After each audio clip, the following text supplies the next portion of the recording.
안녕하십니까. 생방송 이슈 해결사 박대장의 윤슬기입니다. 박대장의 주인공 두 분 소개합니다. 조선일보 칼럼 종결자 박은주 앵커 나오셨습니다. 안녕하세요. 안녕하십니까.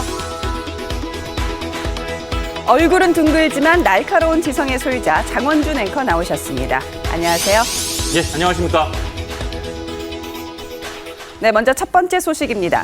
미국으로 망명한 북한 김정은의 이모 고영숙 씨가 탈북자들이 허위 주장을 펴서 자신의 명예가 훼손당했다며 국내 법원에 소송을 제기했습니다.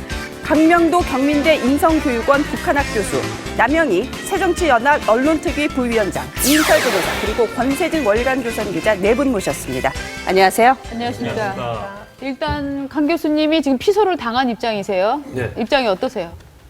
뭐 아무렇지도 않아요 저는. 아무렇지도 않습니까? 아니 근데 뭐 그게 말도 네. 안 되는 거니까. 아. 아니 저희를 고소하지 말고 언론 예. 신문을 고소해야지 왜 저희 신문 방송에서 나왔던 뉴스를 가지고 우리는 한 거거든요. 네. 그리고 이제 다른 건 몰라도 제가 예. 했던 기본적인 주장은 부친이 친일 활동을 했다. 네. 이게 언론 신문에 어떤 기자가 추적을 해가지고 네. 김정은의 할아버지 고경택이 제주도에 묘가 있는데 고경택은 북한에 갔는데 왜 묘가 있지 했는데 네. 그 빈 묘. 네. 예, 화통에 있는 거죠. 그냥 말도 이렇게 막 이름만 예, 예. 걸어놓고 있었는데 그것도 후에는 없어졌지만 예. 그래서 그 가족 고경택에 대해서 추적을 하니까 네. 그 외종 때 네. 일제 시기에 군수공장에서 감독관을 했다. 예. 이런 거 이제 언론에 나왔거든요. 그리고 예. 이제 1945년에 이제 월북을 그렇죠. 북한으로 예, 북한으로 넘어갔는데 네. 그런데 북한에서 이제 이런 직위를 가졌다면 이런 일을 했다면 네. 외종 때 예. 심지어 일본 병령 네. 터벌대 그 근급 터벌대가 수경하는 그 병령에 불을 떼줬다는 것만 이유로도 친일파로 몰래 숙청당한 거예요. 바로 북한인데 예. 하물며 김일성을 잡으라고 군복을 만들어서 그 일본군의 터벌대에다 납품했다면 네. 이건 친일 매국노죠, 매국노. 북한에서는 다 숙청했습니다, 이거는. 이건 네. 내가 나한테 죄를 물을 게 아니, 왜 우리 할아버지나 뭐 아버지를 이렇게 매도하네, 저한테 할 게 아니고, 네.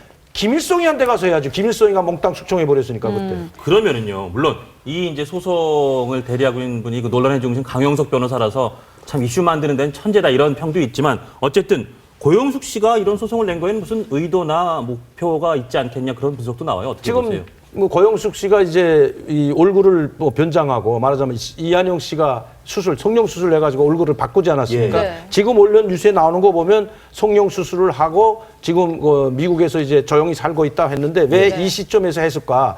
사실 이 고영숙 씨는 북한이 가장 어려울 때 자기 언니하고 그 집안을 배신하고 망명을 한 사람이에요. 미국이라는 나라가 어떤 나라입니까, 여러분? 그때 당시 그 94년도 1차 네. 핵위기가 일어났을 때고 상당히 북한이 어려울 때고 네. 고난의 행군 시기였거든요. 네. 그리고 그때는 후계자라는 말이 안 나올 때입니다. 만학시 후계자가 김종남이가 됐다면 살아남기 힘들죠. 이 고영숙이랑은. 그러니까 이런 오수선한데 차라리 그럴 바치는 우리는 뭐 편하게 미국에 가서 살겠다고 생각했는지는 모르지만 어쨌든 먼저 자기 언니를 배신하고 미국으로 가지 않았어요? 예. 예, 그런데 지금 와서 저희를 이제 뭐 손해배상으로 고소하는 건 저는 북한에 도로 들어가기 위해서 하지 않냐. 우리가 지금 언론 활동을 하면서 가장 많이 언론 활동을 하는 게 저하고 이제 안찬일 박사나 고영환 선배와 같은 분들인데 네. 특히 김정은이라든가 이런 고위층 심층 내부에서 깊숙이 들어가는 건 저하고 고영환 선배밖에 없거든요. 예. 그러니까 지금 가장 북한 김정은이가 싫어하는 사람이 있다면 언론 네. 방송 활동 중에서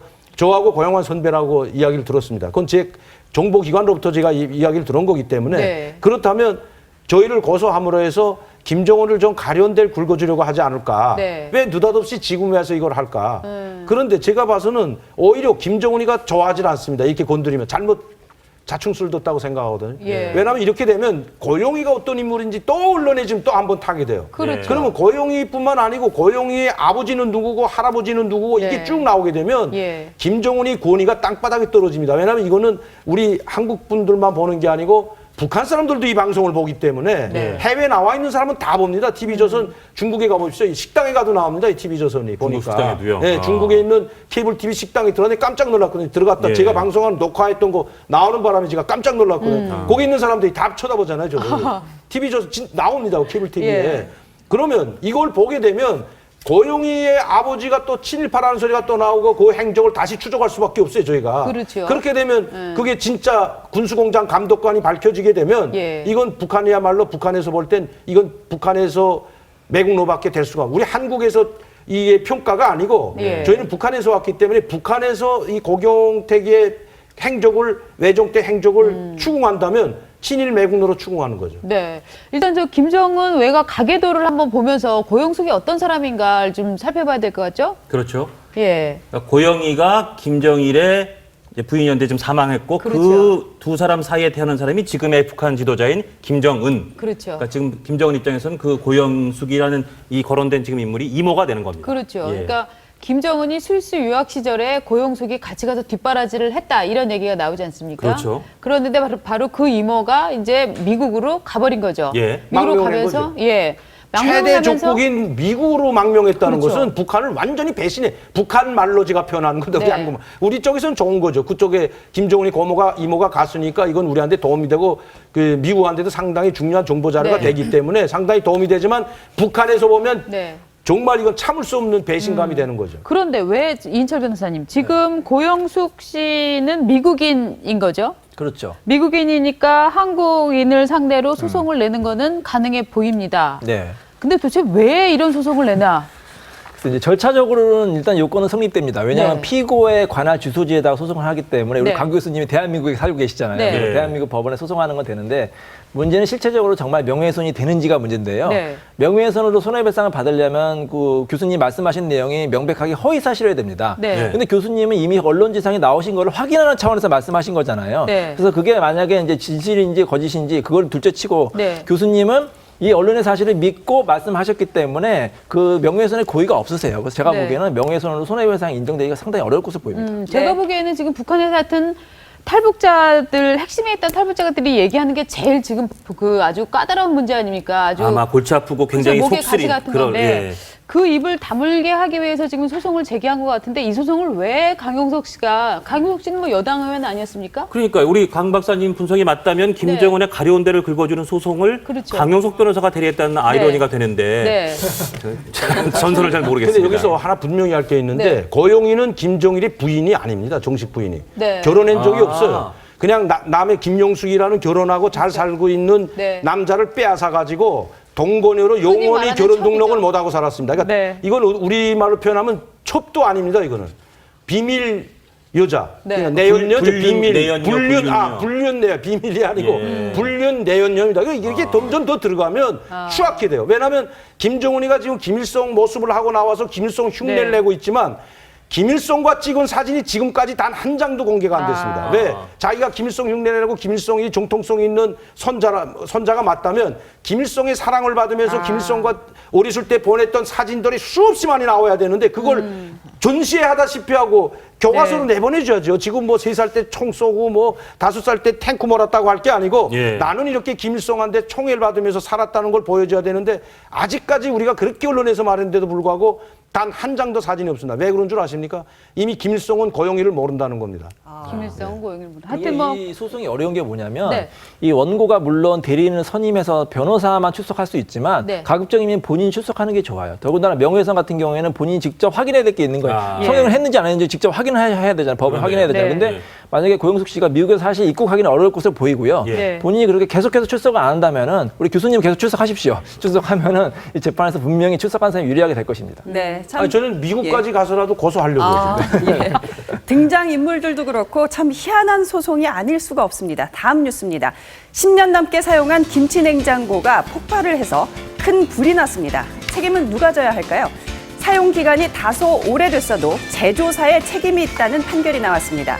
다만 폭발 사고를 낸 김치 냉장고가 사고 전 안전 점검을 받은 적이 없다는 점 등을 고려해서 피해액의 50%만 지급하라고 했습니다. 네.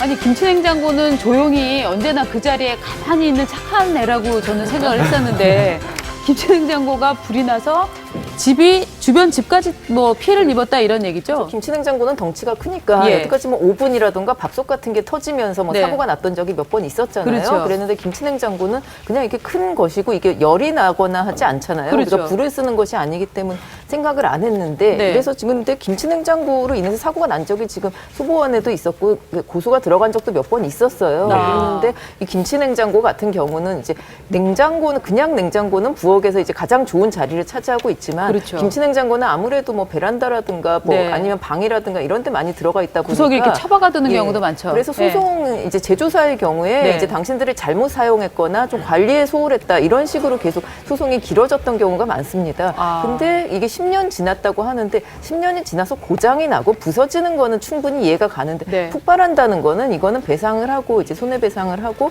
거기에 대한 이제 원인을 정확하게 밝혀야 되는 게 맞는 거죠. 예. 그래서 여태까지 지금 여기 손해배상 청구를 했을 때 지금 받아낼 수 있었고요. 피해자는 네. 이게 집에 불이 날 정도로 옆집까지 태울 정도의 그것은 이제 좀 더 심각한 형사 소송까지 들어가야 되는 것이 아니냐 이제 피해에 대해서 지금 이런 의견까지 있습니다. 아니 이분은 진짜 황당하게 김치냉장고에서 불러갖고 옆집 네 채가 피해를 입어서 4,100만 원을 물어줬다 그래요. 예.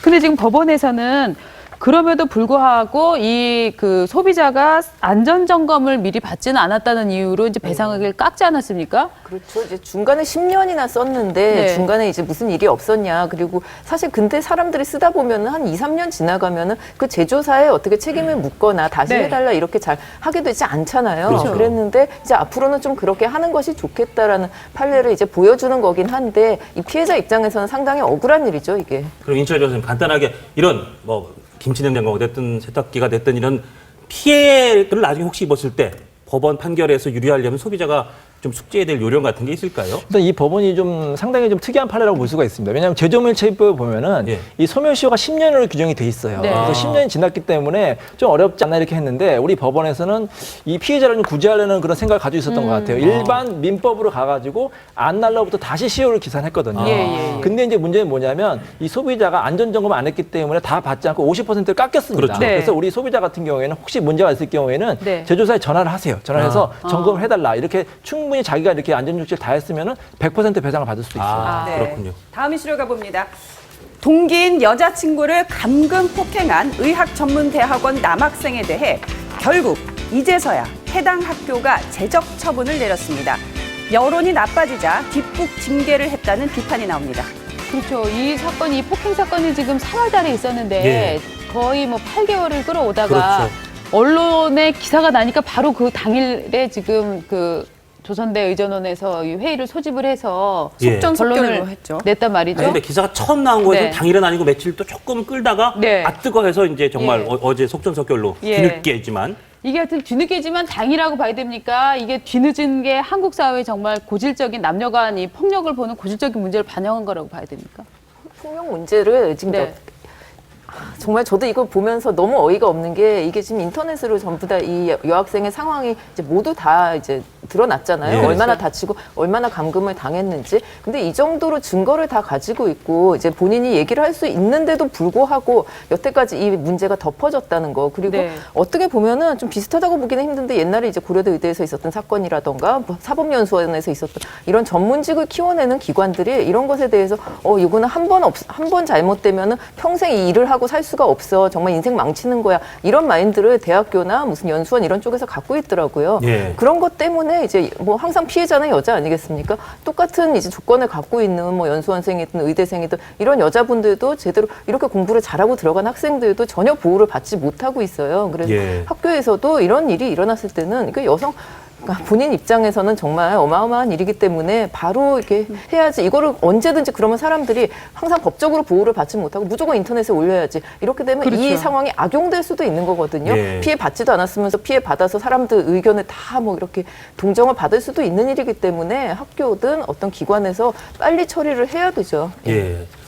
이 변호사님 그런데 이 사건이 이슈가 되면서 또 광주지법 그 판사나 광주지법 판결 일부를 놓고도 또 논란이 있던데 네. 어떻게 보세요? 그 논란에 대해서는. 그러니까 이제 법원이 좀 온정주의로 가는 경향이 그러니까요. 있어요. 그래서 우리 일반 국민들은 징역형으로 엄히 처벌해야 되는데 벌금형이 나오는 경우가 있는데 예를 들어서 음주운전에서 적발된 모 구청장의 벌금 200만 원, 병원에 입원 중에 할머니를 성추행했는데 벌금 500만 원 이렇게 이제 징역형으로 가야 될 것을 벌금형을 하는 경우가 많이 있거든요. 그래서 사실 어떻게 보면은 우리 변호사 입장에서는 조금은 좀 강하게 처벌해야 되는데 약하다 이렇게 생각하는데 일반 국민들은 어떻게 그렇게 생각하겠습니까? 어떻게 이런 판결이 나올 수가 있느냐. 그래서 예. 특히 이제 이런 성범죄라든지 이 폭행범죄 같은 경우에는 초범이라 하더라도 그 행위가 나쁠 경우에는 좀 중하게 처벌했으면 좋겠습니다. 네, 다음 이슈 가봅니다.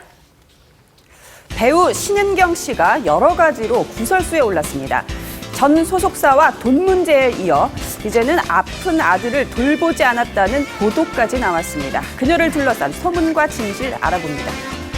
네, 일단 저희가 이 신은경 씨를 둘러싼 소문을 세 가지로 정리를 해봤죠. 네, 보면서 얘기 나눠볼까요? 네, 어떠한 소문이 있는지 보겠습니다. 전 남자친구와 쩐의 전쟁 중이다. 김대기 기자니까 사실 전 남친과도 최근에 신은경 씨가 굉장히 애틋한 사랑을 하는 거라고 방송에 나와서 얘기를 해서 그런가 보다 했는데 알고 보니까 이 전 남자친구도 돈 문제로 신은경 씨한테 굉장히 상처를 받았다는 취지의 소송을 제기한 거죠. 네, 그러니까 이제 지난 7월 달에 이제 신은경 씨가 그 한 방송 프로그램을 통해서 자신에게 애인이 있다 이런 사실을 고백하면서 함께 출연했던 이영자 씨나 아니면 다른 사람으로부터 많은 박수와 눈물의 축하를 받았거든요. 그러니까 7월부터 지금 12월까지인데 지금 이제 그 전 소속사와 갈등 관계에 놓였지만 실제적으로는 남자친구였던 사람으로부터 먼저 이제 그 소송을 당한 것으로 뒤늦게 알려진 것입니다. 그러니까 이제 이 남자친구의 주장은 그렇습니다. 연인 관계이기는 했지만 결국 이제 신은경 씨의 어떤 부탁과 조언에 따라서 자신이 엔터테인먼트 사업을 하게 됐고 이와 관련해서 많은 부채를 지게 됐는데 법적으로 밝혀야 되겠지만 굉장히 금전적으로 섞여 있는 부분이 많다 해서 이번에 소송을 내게 됐다 이렇게 밝힌 것입니다. 금전적으로 섞여 있다는 표현도 참 애매한 표현이에요. 그러니까 제가 들어보니까 남자친구가 되도록이면은 그렇게 아주 강하게 비판을 안 하려고 표현을 좀 아낀 것 같은데 그 인터뷰인가에 보면은 기획사하고 신은경 씨가 얽혀 있는 거하고 비슷한 느낌이다, 비슷한 결이다 이런 요지의 얘기를 했더라고요. 그러니까 이제 조금 이제 비슷한 면이 뭐냐면 신은경 씨가 이제 그 활동을 하면서도 전 소속사하고도 자신의 명의의 이제 통장이나 카드를 쓰지 않고 소속사 명의의 그 대표 명의의 카드를 썼거든요. 근데 이제 남자친구하고의 이런 그 금전적인 문제도 역시 이와 비슷한 것으로 좀 얽혀 있지 않나 하는 생각이 듭니다. 네, 말씀하셨지만 이 두 번째 소문은 바로 이 전 소속사와의 또 이제 쩐의 전쟁을 펼치고 있다는 것인데 말씀을 들어보면 보통 저희가 알기로는 기획사가 갑이라고 생각을 했는데 이 신은경 씨 사건 같은 경우는 신은경 씨가 소속사 위에 군림하는 갑이 아닌가 이런 생각도 좀 들어요. 네, 뭐 그 연예인들 같은 경우에 조금 심각한 그런 경비를 쓰는 경우들이 많아요. 근데 이제 조금 객관적으로 보도를 하더라도 그 만약에 이제 전 소속사의 주장이 거의 모두 사실이라면 굉장히 그 심각한 케이스이지 않나 하는 생각이 듭니다. 그래서 이 신은경 씨 같은 경우엔 전 소속사하고도 자신의 이제 통장과 카드를 개설하지 않고 소속사 대표의 카드와 이제 통장을 이용을 했거든요.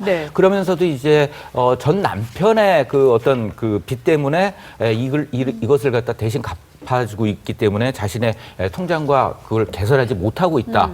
이렇게 주장을 하고 있습니다만 이 역시 조금은 이 신은경 씨가 과거에 대해 이와 비슷한 소송에서 승소를 한 적이 있었기 때문에 이와 같은 방법을 쓰지 않았나 생각이 좀 아까 들어요. 나왔던 거 9,800만 원짜리 영수증은 뭐 하는 영수증이에요? 해외여행 경비입니다. 바로 이제 하와이에 여행을 가면서 현지에서 가족들과 함께 쓴 영수증이고요. 이에 관해서 이제 결국은 신은경 씨가 지불을 해야 될 돈이지만 결국은 이제 소속사에서 냈다는 것을 증명하는 그런 서류이기도 합니다. 야, 좀 세게 쓰네요. 9,800만 원. 그러니까 1억을 썼던 얘기인데 한 번 여행에 인출 변호사님 저런 증거 자료가 만약에 인정된다면 당연히 신은경 씨 쪽에 불리하게 작용할 증거겠죠? 그렇지. 이제 저 영수증이 정말 신은경 씨와 그 가족이 썼다면 신은경 씨한테 상당히 불리하고요. 객관적인 증거가 있기 때문에 소속사에게 조금 더 유리하게 판결되지 않나 이렇게 생각이 되네요. 네, 마지막 이 소문 알아보겠습니다. 아이고, 이 이거 부분이 든든한 오늘 가장 사연이고요. 뜨거운 이슈입니다. 가장. 지금 신은경 씨가 드라마에 나오고 있죠? 네, 그 마을 아치아라의 비밀 이 작품에 출연하고 있는데 이 작품에서 이제 과거를 가지고 있는데 마을 최고 갑부의 아내로서 이제 자신의 과거를 지키면서 그 자리를 지키기 위해서 조금 이 아이를 버리는 그런 비정한 엄마의 역할을 맡고 있기도 합니다. 그렇죠. 그 비정한 엄마 역을 맡고 있는데 지금 옛 시어머니의 증언이 친어머니인가요? 이 친할머니인 거죠. 그렇죠. 그러니까 아이한테. 장애를 갖고 있는 그 아들의 친할머니가 증언을 인터뷰를 한 거죠. 인터뷰를 한 것이죠. 예. 그래서 이제 이 내용은 이제 신은경 씨가 과거 SBS 프로그램 힐링 캠프에 출연해가지고 네. 했던 내용에 대해서 사실이 아닌 것으로 이제 결국은 많은 네. 사람들이 알게 됐는데요. 이게 사실 이제 힐링 캠프에 신은경 씨가 출연했을 당시 그 이야기들에 대해서 조금 아는 사람들은 네. 조금 너무 심하게 이야기를 했다. 아, 이런 누가요? 평가들이 신은경 신은경 씨가. 씨가 이 방송이라고 하지만 조금 사실과 다른 내용을 이야기했다 했는데 결국은 이제 그 친할머니가 네. 사실에 대해서 거의 모두를 털어놓은 셈이 돼버렸습니다. 그러니까 몇 년 동안 아이를 보러 온 게 8년 딱 두 동안이나 번이라는 2번밖에 없다. 뭐 이런 얘기를 지금 폭로한 거 아닙니까? 네, 그랬죠. 그러니까는 이 8년 전으로 돌아가게 되는데 네. 이 8년 전에 이혼을 하면서 이제 결국은 이 친권과 양육권을 이제 신은경 씨가 가지게 되죠. 하지만 여기에 이제 조금 복선이 깔려 있습니다. 친권과 양육권을 가지고 있음에도 불구하고 친할머니가 왜 키우고 있는지에 대해서 네. 이 방송에 출연해서 신은경 씨가 이야기할 때도 많은 사람들이 궁금증을 가졌는데 네. 어떻게 본다면 일부에서는 네티즌들은 방치했다 이렇게 얘기를 하고 있지만 조금 이제 아는 사람들은 어떻게 본다면 그 정도 연예인의 수입이 있고 하면 충분히 키울 수 있음에도 불구하고 네. 조금 이제 양육이라는 부분을 이 친가 쪽으로 떠넘겼다. 이런 평가도 그러니까 받고 정리하면 있습니다. 신은경 씨가 전 남편과 살다가 이혼해서 빚을 떠안았고 또 아주 장애가 있는 아들을 어렵게 키우고 있으며 네. 또 소속사에게 돈도 잘 못 받았고 최근에 한 남친과 애틋한 사랑을 했다 이런 취지를 주장했는데 냈다 하여튼 각자 상대방들은 아니라고 부인하는 거죠. 주장을 하는 거죠. 그래서 이제 친할머니 같은 경우에도 이 신은경 씨의 과오를 덮어주기 위해서 많은 또 남모르게 노력을 했었거든요. 아이의 엄마라는 이유로. 그런데 이제 그 부분에 있어서도 가장 가슴 아픈 부분은 아들의 빚을 대신 갖고 있다는 신은경 씨의 주장이 사실과 다르기 때문에 그 부분에만큼은 좀 밝히고 싶다. 이런 이야기를 하고 있습니다. 어떻게 보면은 사실 이번에 폭로된 특히나 저 병든 아들을 돌보지 않았다는 부분은 연예인의 그 인생에서 어떻게 보면 가장 큰 리스크일 수 있는데 신은경 씨가 뭐 이 부분에서 어떻게 해명을 할지 좀 지켜봐야 되겠네요. 네. 다음 이슈로 가봅니다. 스모그를 사람들이 마셔서 정화하자던 중국의 캠페인 기억나십니까? 이틀 전 베이징의 초미세먼지 농도가 세계보건기구 기준치의 40배에 육박할 만큼 중국의 스모그 문제 정말 심각한데 중국의 한 행위예술가가 이 스모그로 벽돌을 만들어서 화제가 되고 있습니다. 지난 7월부터 100일 동안 베이징을 돌아다니며 공업용 진공 청소기로 빨아들인 먼지로 회색 벽돌 한 장을 만든 것입니다. 이 벽돌을 1만 위안, 그러니까 우리 돈으로 180만 원에 사겠다는 사람도 나타났으나 이 행위예술가는 벽돌을 바다에 던질 예정이라고 밝혔습니다. 다음 이슈로 가봅니다. 졸지에 베스트셀러 시인이 된 새정치연합 노영민 국회의원이 국회 산업통상자원위원장직을 사퇴했습니다. 하지만 국회 사무실에 카드 결제 단말기를 두고 자신의 시집을 판매한 것에 대해서는 피자를 시키면 배달원이 결제하는 것과 무엇이 다르냐며 항변을 했습니다. 이 참 일단 늦었지만 환영할 만한 일이에요. 그렇죠? 노영민 의원이 산업통상자원위원장을 내려놓은 거가요. 그렇죠. 예, 환영할 만한 일인데 사실은 처음에 대처한 것보다 그동안 너무 많이 어떻게 보면 뻗댔다 그럴까요? 내가 뭘 잘못했는데라고 한 것 때문에 점수를 많이 잃으셔서 이걸로 이 정도로 수습이 될까라는 생각도 저는 솔직히 듭니다. 그렇습니까? 예. 남영희 부위원장님, 저는 그 이를테면은 그 진보 쪽에 계신 분들이 우리는 거대학과 싸워 이겼다라는 도덕적 우월감이라고 할까요? 이것 때문에 일상에서의 도덕적 경계심이 굉장히 오히려 더 무너진 게 아닌가 여당보다 하는 느낌이 드는데 어떻게 생각하세요? 그런 부분에 있어서 분명히 책임 있는 행동을 해야 된다고 저는 생각하고요. 오늘 있었던 새정치민주연합의 우리 그 노영민 의원님은 지금 당무 감사를 자청해서 신청해 놓은 상태고 본인이 을지로위원회 활동도 하셨고 그렇죠. 을을 위한 일을 하셨다고 하면서 사실은 이 내용의 본질은 본인이 갑질을 한 거에 대한 그 갑의 행태를 잘 모르기 때문에 생겼다고 해서 일반 시민들이 분노하고 있을 거라고 생각을 하거든요. 근데 그런 도덕성의 그 문제를 그 형평성에 어긋나게 굳이 뭐 이 야당 의원이어서 더 몰매를 뭐 맞아야 되거나 하는 건 굳이 아니지 않을까. 다 같이 잘못한 일에 대해서는 똑같은 잣대를 놓고 그 철저하게 수사하고 그 뭐 내용에 대해서 밝혀내는 게 중요한 거고요. 예. 그 이후 책임 있는 자세를 보여주면 예. 되는 거고 국민들도 그에 대해서 이해를 해주실 거라고 네. 봅니다. 지금 바야흐로 뭐 이제 총선 시즌이 들어가니까 그렇죠. 뭐 친문 주변의 인물들이다 해서 예. 흩뜨는 일들이 막 생길 거라고 생각하고요. 국민들이 보시면 왜 그 주변 인물들 비리가 사실은 그 이전에 신박 예. 의원님들이 네. 저질렀던 비리보다 더 크게 확대해서 네. 언론에 보도될 거라는 걸 이미 알고 계실 겁니다. 그것은 이제 문재인 대표를 흔들기 위한 것이고 그 야당을 흔들기 위한 것으로 네. 판단하고 계실 걸로 보는데요. 정치권에서의 책임 있는 자세는 분명히 요구되는 거라고 생각합니다. 근데 그런 시각 있잖아요. 이게 잘못은 했지만 너네도 잘못했고 우리가 한 잘못을 이렇게 얘기하는 건 우리를 흔들려는 정치적 음모다.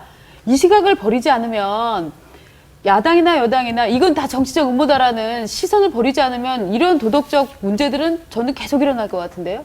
네, 네. 맞습니다. 그 부분에 있어서는 국민들이 반드시 심판해야 되고요. 예. 그런 점에 있어서 현역 의원 물갈이, 20% 공천 물갈이, 뭐 혁신 안에 다 들어있고요. 예. 그 국민들이 판단해 주셔야 될 부분이 그 지점입니다. 여야 불문하고 사회 지도층의 모든 부분들의 그 갑질의 행태, 기득권의 그 특별한 자기들의 슈퍼 갑질에 대해서는 철저하게 그 국민들이 판단해 주셔야죠. 예. 노영민 의원도 그렇고 신기남, 윤호덕 의원 다 공교롭게 또 을지로 의원에 소속되신 분들이 그런 일에 논란을 제공하니 새정치연합 내에서도 당내 여론이 좀 많이 엇갈리겠어요. 그분들 사실 평판이 나빴던 분들도 아닌데 근데 지금 말씀하신 혁신의 20% 물갈이 이런 거에 그분들도 대상이 된다는 분위기입니까?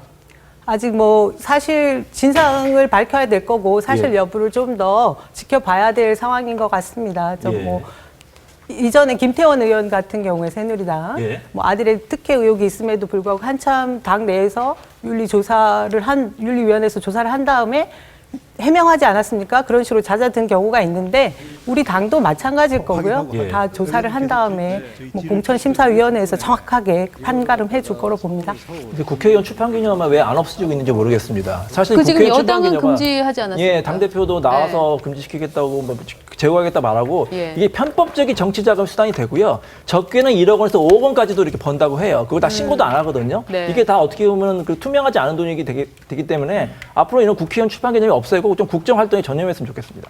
네, 두 분의 10초 생각 들어보겠습니다. 노영민 의원이 이번 논란에 대해 정말 참여하고 반성하는 시 한 수를 쓰시면 어떨까 생각이 들어요. 정말 명시가 탄생할 것 같은데 네, 권유해 드립니다.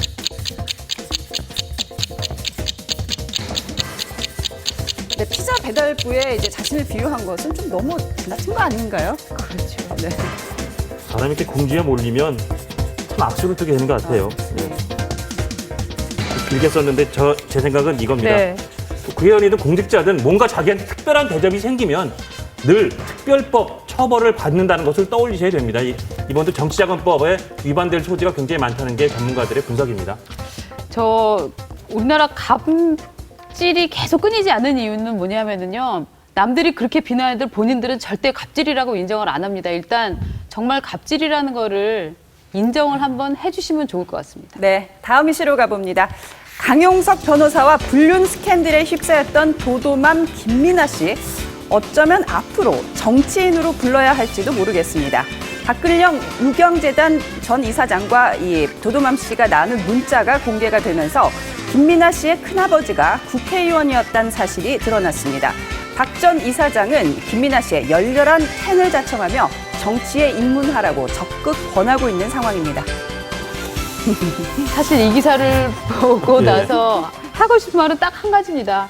도도맘이 공화당의 홍보대사로 임명되면 어떨까. 이게 공화당에 도움이 되는 일인지 아닌지는 모르겠습니다만. 그러니까 정당에 몸을 담고 계신 우리 남부위원장님, 한 정당에 저런 도도맘이라는 캐릭터가 들어와서 홍보 담당을 하거나 대변인 같은 도움이 됩니까?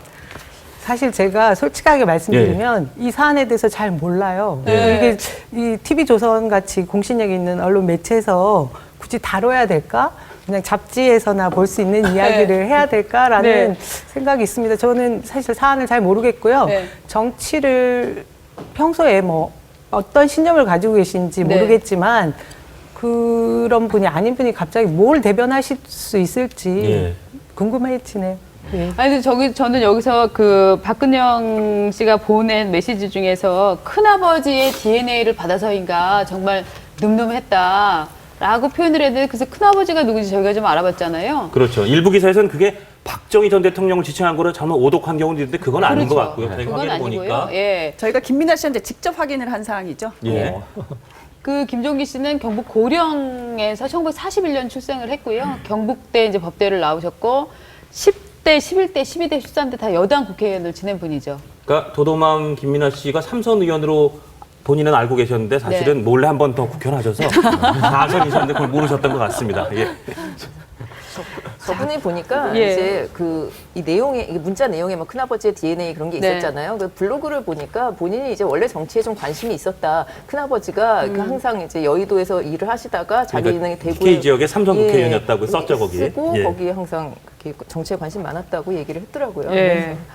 자, 그런데 지금 도도맘을 저희가 또 다른 이유는 도도맘이 또 소송을 당해서인데 이게 왜 또 소송을 이렇게 끊이지 않는 소송 가운데 있는 것 같아요? 왜입니까, 이번 건? 계속 이제 자꾸 이제 명예훼손 문제가 되고 또 남편하고 소송이 끝나지 않았잖아요. 그래서 취하했느냐 안 했느냐 이렇게 문제가 되고 있고요.